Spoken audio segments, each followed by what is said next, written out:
Hello friends, this is Neha and welcome to my channel teaching exams. Friends, इस video में हम बात करेंगे सी टेट नवंबर 2012 के सीडीपी के 30 क्वेश्चंस की, जो कि होंगे प्राइमरी लेवल के। तो चलिए शुरू करते हैं अपने पहले क्वेश्चन से। हमारा पहला क्वेश्चन है, बहुबुद्धि सिद्धांत निम्नलिखित निहितार्थ देता है सिवाय नंबर 1, बुद्धि प्रक्रमण संक्रियाओं का एक विशिष्ट समुच्चय है जिसका उपयोग एक व्यक्ति द्वारा समस्या समाधान के लिए किया जाता है। नंबर 2, विषयों को विभिन्न तरीकों से प्रस्तुत किया जा सकता है। नंबर 3, विविध तरीकों से सीखने का आकलन किया जा सकता है। नंबर 4, संवेगात्मक बुद्धि बुद्धि लब्धि संबंधित नहीं है। तो बहुबुद्धि सिद्धांत निम्नलिखित निहितार्थ देता है सिवाय, तो ऑप्शन 1 हमारा सही होगा।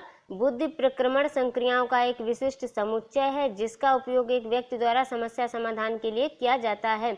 बुद्धि प्रक्रमण संक्रियाओं का एक विशिष्ट समुच्चय है, जबकि बुद्धि, प्रत्येक व्यक्ति की बुद्धि अलग अलग होती है और बुद्धि एक दूसरे से स्वतंत्र रहकर कार्य करती है। तो ऑप्शन 1 हमारा सही होगा। हमारा अगला क्वेश्चन है, 16 वर्षीय बच्चा बुद्धि लब्धि परीक्षण में 75 अंक प्राप्त करता है, उसकी मानसिक आयु क्या होगी? तो मानसिक आयु का फॉर्मूला होता है मानसिक आयु बराबर वास्तविक आयु गुणे जो प्राप्त अंक होते हैं वो प्राप्त अंक बटे 100। तो इन वैल्यूज को इस फॉर्मूले में रख देते हैं। तो मानसिक आयु मेंटल एज इक्वल टू वास्तविक आयु जो है वो 16 वर्ष है, गुणे प्राप्त अंक हैं जो 75 हैं, बटे में 100। 25 तिया 75, 25 चक्के 100, 4 एकम 4, 4 चक्कू 16 और 4 तिया 12। तो ऑप्शन 1 हमारा सही होगा। 16 वर्षीय बच्चा बुद्धि लब्धि परीक्षण में 75 अंक प्राप्त करता है तो उसकी मानसिक आयु होगी 12 वर्ष। तो ऑप्शन नंबर 1 हमारा सही होगा। हमारा अगला क्वेश्चन है, निम्नलिखित में से कौन सा सीखने के लिए अधिकतम रूप से अभिप्रेरित करता है? नंबर 1, लक्ष्यों को प्राप्त करने में व्यक्तिगत संतुष्टि। नंबर 2, बाह्य कारक। नंबर 3, असफलता से बचने के लिए अभिप्रेरणा। या फिर नंबर 4, बहुत सरल या कठिन लक्ष्यों का चयन करने की प्रवृत्ति। तो कौन सा सीखने के लिए अधिकतम रूप से अभिप्रेरित करता है? तो ऑप्शन 1 हमारा सही हो जाएगा, लक्ष्यों को प्राप्त करने में व्यक्तिगत संतुष्टि। जब हम अपने लक्ष्यों को प्राप्त कर लेते हैं तो हमें व्यक्तिगत संतुष्टि होती है और यही सीखने के लिए अधिकतम रूप से हमें अभिप्रेरित करता है। तो ऑप्शन 1 हमारा सही होगा। हमारा अगला क्वेश्चन है, भाषा में अर्थ की सबसे छोटी इकाई कौन सी है? नंबर 1, संकेत प्रयोग विज्ञान जिसे प्रैग्मेटिक्स कहते हैं। नंबर 2, वाक्य। नंबर 3, रूपिम। नंबर 4, स्वनिम। तो भाषा के अर्थ में सबसे छोटी इकाई होगी स्वनिम। ऑप्शन नंबर 4 हमारा सही होगा। स्वनिम क्या होते हैं? जैसे यूटी ले लीजिए एग्जाम्पल के तौर पे यूटी। तो स्वनिम होते हैं जैसे सी, बी, टी और भी कई सारे वर्ड्स होते हैं। तो हम यहाँ पर सी को ले लेते हैं। अगर यूटी के आगे सी लगा लिया तो ये कट हो गया। अब इसी यूटी के आगे हमने अगर बी लगा दिया तो ये बट हो गया। यानी कि अगर स्वनिम हम किसी भी शब्दों के आगे लगा देते हैं तो उसका पूरा अर्थ ही बदल जाता है, तो उसे हम स्वनिम कहते हैं और ये भाषा के अर्थ में सबसे छोटी इकाई होती है। हमारा अगला क्वेश्चन है, बुद्धि लब्धांक सामान्यतः डैश रूप से शैक्षणिक निष्पादन से संबंधित होते हैं। नंबर 1, कम से कम। नंबर 2, पूर्ण। नंबर 3, उच्च। या फिर नंबर 4, मध्यम। तो बुद्धि लब्धांक सामान्यतः उच्च रूप से शैक्षणिक निष्पादन से संबंधित होते हैं। तो ऑप्शन नंबर 3 हमारा सही होगा। हमारा अगला क्वेश्चन है, सफल समावेशन को निम्नलिखित की आवश्यकता होती है सिवाय। नंबर 1, अभिभावकों की भागीदारी। नंबर 2, क्षमता संवर्धन। नंबर 3, संवेदनशील बनाना। या फिर नंबर 4, पृथक्करण। तो सफल समावेशन को निम्नलिखित की आवश्यकता होती है, अभिभावकों की भागीदारी की आवश्यकता होती है, क्षमता संवर्धन की आवश्यकता होती है और संवेदनशील बनाने की भी आवश्यकता होती है।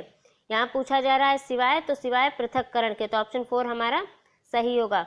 हमारा अगला क्वेश्चन है, प्रतिभाशाली विद्यार्थी नंबर 1, अपनी आवश्यकताओं को दृढ़ता पूर्वक नहीं कह पाते। नंबर 2, अपने निर्णयों में आत्मनिर्भर होते हैं। नंबर 3, शिक्षकों से स्वतंत्र होते हैं। नंबर 4, स्वभाव में अंतर्मुखी होते हैं। तो प्रतिभाशाली जो विद्यार्थी होते हैं वे अपने निर्णयों में आत्मनिर्भर होते हैं। ऑप्शन नंबर 2 हमारा सही होगा। हमारा अगला क्वेश्चन है, चिंतन के सूचना प्रक्रमण सिद्धांत में निम्नलिखित चरण आते हैं। क, प्रतिक्रिया क्रियान्वयन। ख, प्रतिक्रिया चयन। ग पूर्व प्रक्रमण, घ श्रेणीकरण। तो हमें इसको रीअरेंज करना है। तो चिंतन के सूचना प्रक्रमण सिद्धांत, वैसे ये दिया किसने है? इस सिद्धांत को जॉर्ज ए मिलर ने दिया है, ठीक है। और इसके 4 चरण होते हैं जो कि ये दिए गए हैं। अब इनको हमें रीअरेंज करना है। तो सबसे पहले आएगा ग पूर्व प्रक्रमण, फिर आएगा घ श्रेणीकरण, फिर ख प्रतिक्रिया चयन और लास्ट में प्रतिक्रिया क्रियान्वयन। तो ग घ ख क, ऑप्शन नंबर ग घ ख का ऑप्शन नंबर 3 हमारा सही होगा। हमारा अगला क्वेश्चन है, एक बच्चा जो ग्रस्त है वह सा और वाज न्यूक्लियर और अनक्लियर में अंतर नहीं कर सकता, तो वो किस बीमारी से ग्रस्त है? Number 1 dyslexia, number 2 dysmorphia, number 3 dyslexia या फिर नंबर 4 शब्द जम्बलिंग विकार। तो जब बच्चा सा और वाज न्यूक्लियर और अनक्लियर में अंतर नहीं कर सकता तो वो डिसलेक्सिया से ग्रस्त है। ऑप्शन नंबर 3 हमारा सही होगा। यहाँ पर डिसलेक्सिया जो होता है उसमें जो बालक होते हैं वो शब्दों को पहचानने में कठिनाई अनुभव करते हैं, ठीक है। डिस्मोर्फिया में जो बच्चा होता है वो उसके अंदर भ्रम होता है कि उसका रूप रंग सही नहीं है और इसी तनाव में वो रहता है, इसे मानसिक रोग भी कहते हैं, ठीक है। शब्द जम्बलिंग विकार, ये क्या होता है? इसमें शब्दों का दूसरे शब्दों के साथ जुड़कर अर्थ में भ्रम पैदा कर देना ही शब्द जम्बलिंग विकार का अर्थ होता है।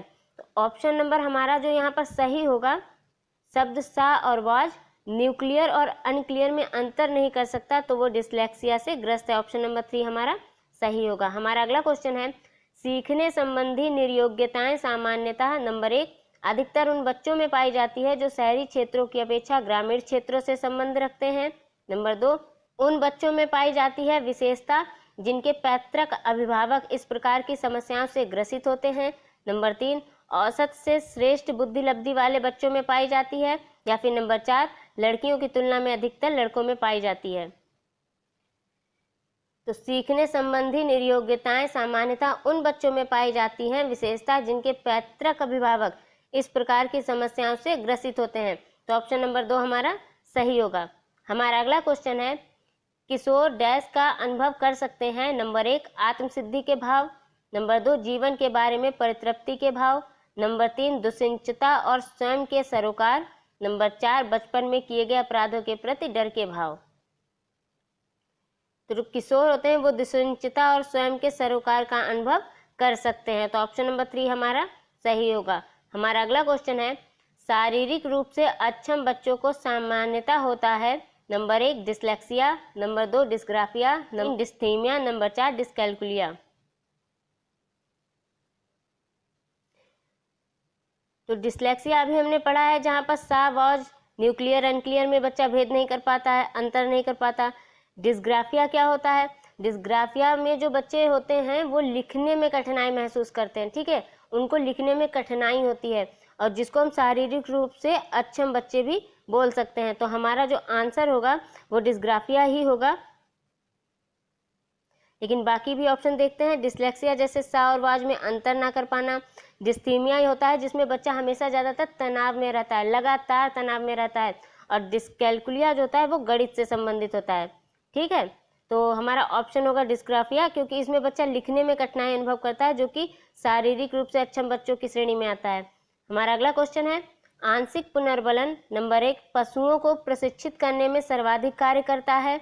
नंबर 2 सतत पुनर्बलन की अपेक्षा अधिक प्रभावी होता है।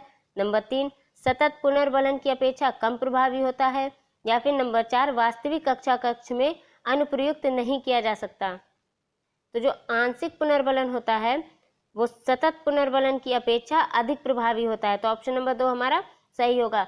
जब बच्चे छोटे होते हैं और वो जब कोई काम सही करते हैं तो उन्हें सतत पुनर्बलन की आवश्यकता होती है, इससे उनमें मोटिवेशन आता है, कार्य को करने की और अधिक इच्छा जागृत होती है।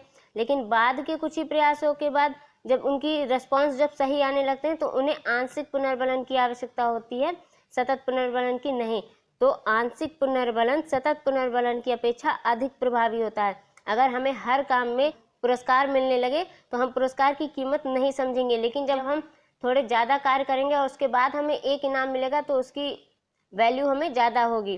ठीक है, तो हमारा अगला क्वेश्चन है, वाइगोत्स्की के सिद्धांत का निहितार्थ है। नंबर 1, बच्चे उन बच्चों की संगत में श्रेष्ठतम रूप से सीख सकते हैं जिनका बुद्धि लब्धांक उनके बुद्धि लब्धांक से कम होता है।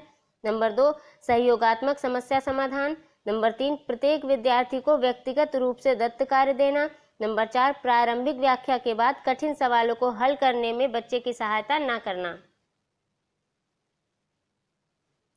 तो वाइगोत्स्की के सिद्धांत का निहितार्थ है सहयोगात्मक समस्या समाधान। ऑप्शन नंबर 2 हमारा सही होगा।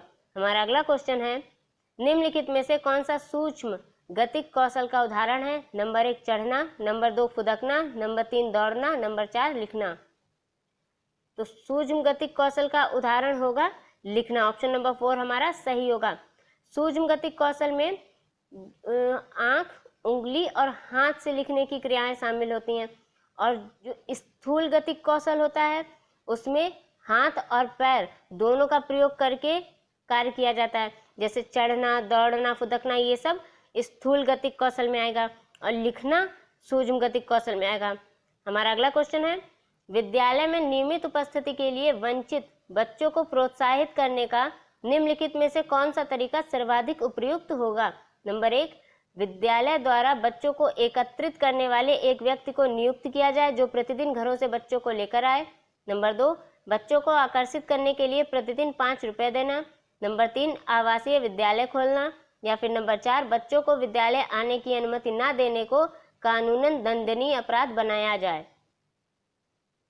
तो विद्यालय में नियमित उपस्थिति के लिए वंचित बच्चों को प्रोत्साहित करने का कौन सा तरीका सर्वाधिक उपयुक्त होगा। आवासीय विद्यालय खोलना। ऑप्शन नंबर 3 हमारा सही होगा। हमारा अगला क्वेश्चन है, विद्यालय में लिंग भेदभाव से बचने का सर्वोत्तम तरीका हो सकता है। नंबर 1, विद्यालय में लिंग भेदभाव को दूर करने के लिए नियम बनाना और कड़ाई से उसका पालन करवाना। नंबर 2, संगीत प्रतियोगिता के लिए लड़कियों की अपेक्षा अधिक लड़कों का चयन करना। नंबर 3, शिक्षकों द्वारा उनके लिंग पक्षपातपूर्ण व्यवहारों का अधिसंज्ञान। या फिर नंबर 4, पुरुष एवं महिला शिक्षकों को समान संख्या में भर्ती करना। तो विद्यालय में लिंग भेदभाव से बचने का जो सर्वोत्तम तरीका हो सकता है वह है शिक्षकों द्वारा उनके लिंग पक्षपातपूर्ण व्यवहारों का अधिसंज्ञान। तो ऑप्शन नंबर 3 हमारा सही होगा। हमारा अगला क्वेश्चन है, सह शैक्षणिक क्षेत्रों में निष्पादन के आधार पर शैक्षणिक क्षेत्रों में निष्पादन के स्तर को बढ़ाने का औचित्य स्थापन किस आधार पर किया जा सकता है। नंबर 1, या हाशियाकृत विद्यार्थियों के लिए प्रतिपूरक भेदभाव की नीति का अनुगमन करता है। नंबर 2, या सार्वभौमिक धारण को सुनिश्चित करता है। नंबर 3, या हाथ से किए जाने वाले श्रम के प्रति सम्मान विकसित करता है। या फिर नंबर 4, या व्यक्तिगत भिन्नताओं को संतुष्ट करता है। तो सह शैक्षणिक क्षेत्रों में निष्पादन के आधार पर शैक्षणिक क्षेत्रों में निष्पादन के स्तर को बढ़ाने का औचित्य स्थापन किस आधार पर किया जा सकता है। तो यह व्यक्तिगत भिन्नताओं को संतुष्ट करता है। ऑप्शन नंबर 4 हमारा सही है। व्यक्तिगत भिन्नताओं को संतुष्ट करता है। क्यों? जब व्यक्तिगत भिन्नता होगी तो रुचियों में भी तो अंतर होगा, और रुचि के आधार पर विद्यार्थी अलग अलग विषय चुनेंगे, और जरूरी नहीं है कि प्रत्येक विद्यार्थी अपने जीवन यापन के लिए एक ही व्यवसाय चुने। प्रत्येक विद्यार्थियों की जब रुचियों में अंतर होगा, वे अपने विषय अलग अलग चुनेंगे, तो वो अपने जीवन यापन के लिए व्यवसाय भी अलग अलग चुनेंगे। तो व्यक्तिगत भिन्नताओं को संतुष्ट करता है। हमारा ऑप्शन नंबर 4 सही होगा। हमारा अगला क्वेश्चन है, एक सशक्त विद्यालय अपने शिक्षकों में निम्नलिखित योग्यताओं में से किसे सर्वाधिक बढ़ावा देगा। नंबर 1, परीक्षण करने की प्रवृत्ति। नंबर 2, स्मृति। नंबर 3, अनुशासित स्वभाव। नंबर 4, प्रतिस्पर्धात्मक अभिवृत्ति। एक सशक्त विद्यालय अपने शिक्षकों में से किस योग्यता को सर्वाधिक बढ़ावा देगा। तो प्रतिस्पर्धात्मक अभिवृत्ति को। ऑप्शन 4 हमारा सही होगा। प्रतिस्पर्धात्मक अभिवृत्ति को ही बढ़ावा क्यों देगा? या सिर्फ छात्रों को अच्छी शिक्षा देने के उद्देश्य में सहायक होगा। हमारा अगला क्वेश्चन है, मोनिका जो गणित की शिक्षिका है, राधिका से एक प्रश्न पूछती है। राधिका से कोई उत्तर ना मिलने पर वह तुरंत मोहन से दूसरा प्रश्न पूछती है। जब उसे महसूस होता है कि मोहन उत्तर बताने में संघर्ष कर रहा है, तो वह अपने प्रश्न के शब्दों को बदलती है। मोनिका की यह प्रवृत्ति यह प्रदर्शित करती है कि वह नंबर 1, मोहन का पक्ष लेकर लिंग भूमिकाओं में रूढ़िबद्धता को बढ़ावा दे रही है। नंबर 2, राधिका को किसी उलझनपूर्ण स्थिति में नहीं डालना चाह रही थी। नंबर 3, इस तथ्य से पूर्णतः परिचित है कि राधिका सवालों के जवाब देने के योग्य नहीं है। या फिर नंबर 4, अपने सवाल के प्रति थोड़ा घबरा गई है। तो जो मोनिका जो गणित की शिक्षिका हैं, राधिका से जो प्रश्न पूछती हैं और राधिका से कोई उत्तर ना मिलने पर वह तुरंत मोहन से दूसरा प्रश्न पूछती हैं। उन्हें जब पता चलता है कि मोहन उत्तर नहीं बता पा रहा है तो अपने प्रश्नों के शब्दों को बदल देती हैं। तो मोनिका की यह प्रवृत्ति दर्शाती है कि मोहन का पक्ष लेकर लिंग भूमिकाओं को रूढ़िबद्धता को बढ़ावा दे रही है। ऑप्शन 1 हमारा सही है। हमारा अगला क्वेश्चन है, सीखने के लिए आकलन निम्नलिखित का ध्यान रखता है सिवाय नंबर 1, विद्यार्थियों की त्रुटियां, नंबर 2, विद्यार्थियों की अधिगम शैलियां, नंबर 3, विद्यार्थियों की क्षमताएं, या फिर नंबर 4, विद्यार्थियों की आवश्यकताएं। तो सीखने के लिए आकलन निम्नलिखित का ध्यान रखता है सिवाय विद्यार्थियों की त्रुटियों के। ऑप्शन 1 हमारा सही होगा। हमारा अगला क्वेश्चन है, एक समान जुड़वा भाइयों में से एक को सामाजिक आर्थिक रूप से धनाढ्य परिवार द्वारा गोद लिया जाता है और दूसरे को एक निर्धन परिवार द्वारा। 1 वर्ष के बाद उनके बुद्धि लब्धांक के बारे में निम्नलिखित में से क्या अवलोकित होने की सर्वाधिक संभावना है? नंबर 1, सामाजिक आर्थिक स्तर बुद्धि लब्धांक को प्रभावित नहीं करता। नंबर 2, निर्धन परिवार वाले लड़के की अपेक्षा धनी अधिक अंक प्राप्त करेगा। नंबर 2, दोनों समान रूप से अंक प्राप्त करेंगे। या फिर नंबर 4, धनी सामाजिक आर्थिक परिवार वाले लड़के की अपेक्षा निर्धन परिवार वाला लड़का अधिक अंक प्राप्त करेगा। तो ऑप्शन नंबर 1 हमारा सही हो जाएगा। सामाजिक आर्थिक स्तर बुद्धि लब्धांक को प्रभावित नहीं करता। हमारा अगला क्वेश्चन है, निम्नलिखित में से कौन सी विशेषता समस्या समाधान उपागम का विशेष चिन्ह है? नंबर 1, समस्या केवल एक सिद्धांत या प्रकरण पर आधारित होती है। नंबर 2, समस्या कथन में संकेत अंतर्निहित रूप से दिया होता है। नंबर 3, समस्या मौलिक होती है। या फिर नंबर 4, सही उत्तर प्राप्त करने का सामान्यतः एक उपागम होता है। उपागम से मतलब है किसी कार्य को करने के तरीके से। तो निम्नलिखित में से कौन सी विशेषता समस्या समाधान उपागम का विशेष चिन्ह है? समस्या कथन में संकेत अंतर्निहित रूप से दिया होता है। ऑप्शन नंबर 2 सही होगा। हमें ये योग्यता होनी चाहिए कि जो समस्या कथन हो उसमें अंतर्निहित संकेत को हम पहचान सके।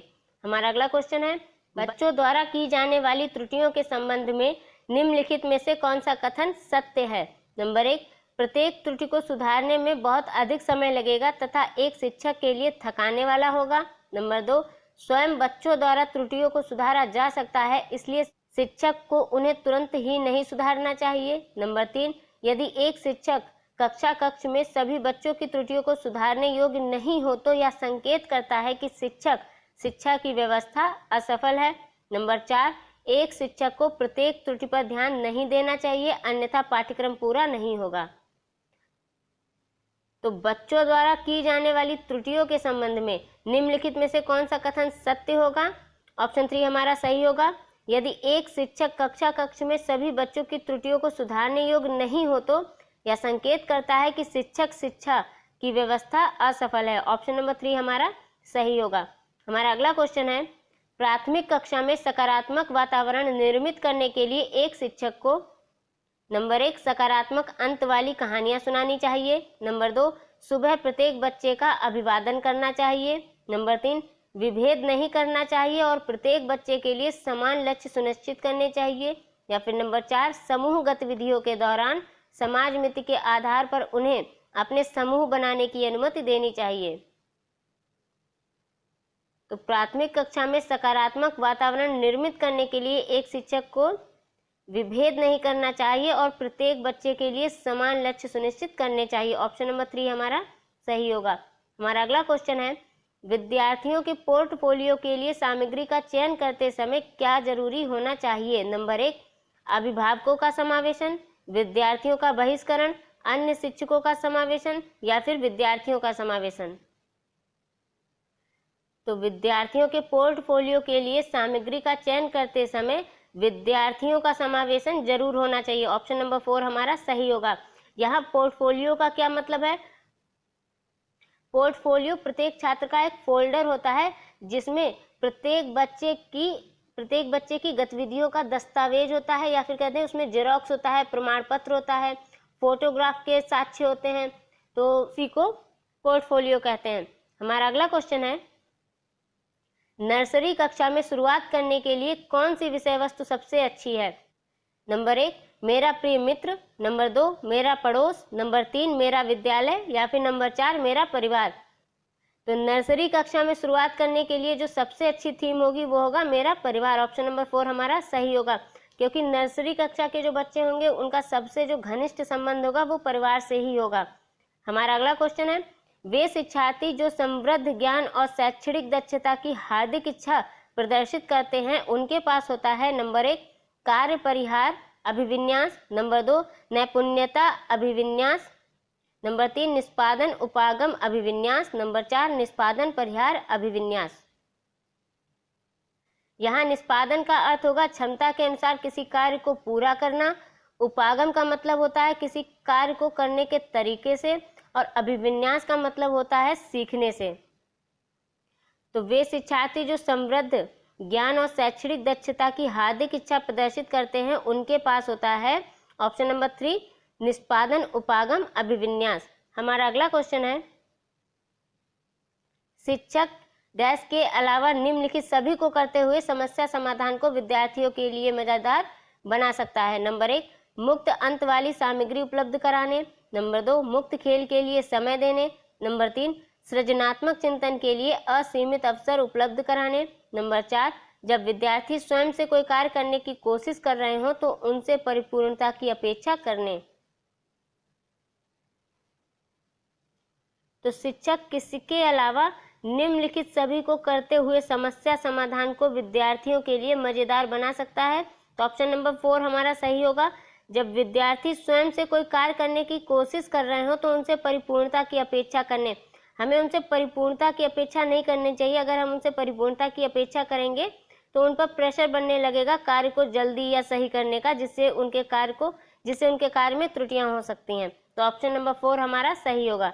हमारा अगला क्वेश्चन है, निम्नलिखित में से अंतः विषय अनुदेशन का सर्वोत्कृष्ट लाभ यह है कि नंबर 1 प्रकरणों की विविधता जिन्हें परंपरागत पाठ्यचर्या में संबोधित किए जाने की आवश्यकता है से शिक्षकों के अभिभूत होने की कम संभावना होती है। नंबर 2 विद्यार्थियों में विभिन्न विषय क्षेत्रों के विशेष प्रकरणों के प्रति नापसंदगी विकसित होने की कम संभावना होती है। नंबर 3 पाठ योजना बनाने और गतिविधियों में शिक्षकों को अधिक लचीलेपन की अनुमति होती है।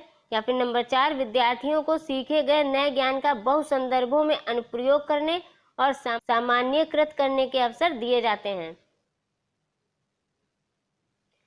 तो निम्नलिखित में से अंतः विषय अनुदेशन यह एक शिक्षण विधि भी होती है का सर्वोत्कृष्ट लाभ यह है कि ऑप्शन नंबर 4 हमारा सही होगा, विद्यार्थियों को सीखे गए नए ज्ञान का बहु संदर्भों में अनुप्रयोग करने और सामान्यीकृत करने के अवसर दिए जाते हैं। तो ऑप्शन नंबर 4 हमारा यहाँ पर सही होगा।